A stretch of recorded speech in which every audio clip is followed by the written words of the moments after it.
भूमिका महाराज विक्रमादित्य का विशाल और समृद्ध राज्य कुंतलगढ़ अपनी शान और सुरक्षा के लिए प्रसिद्ध था।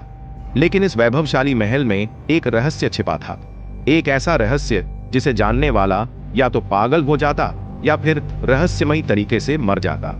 एक रहस्यमयी मौत। एक दिन महल के प्रमुख महामंत्री सोमदेव महल के पुस्तकालय में मृत पाए गए। उनकी आंखें फटी हुई थीं, चेहरा भयावह तरीके से विकृत था और उनके हाथों में एक पुरानी किताब थी जिसमें केवल एक ही शब्द लिखा था, शापित।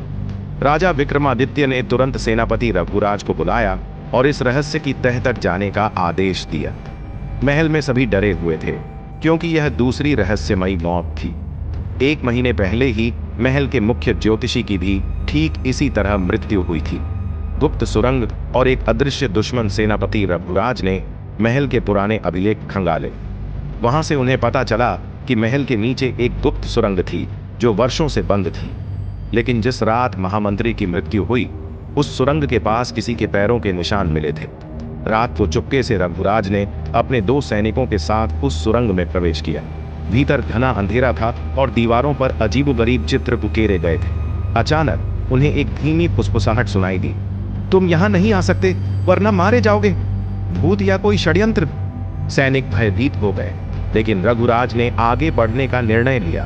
सुरंग के अंत में एक गुप्त कक्ष था।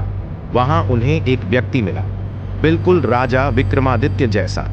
रघुराज चौंक गए।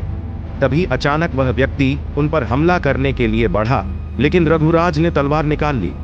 कुछ ही देर में सैनिकों ने उसे पकड़ लिया। जांच करने पर पता चला कि वह व्यक्ति असली राजा नहीं, बल्कि एक साधु था जिसने वर्षों पहले खुद को महल से निष्कासित होने पर बदला लेने की ठानी थी।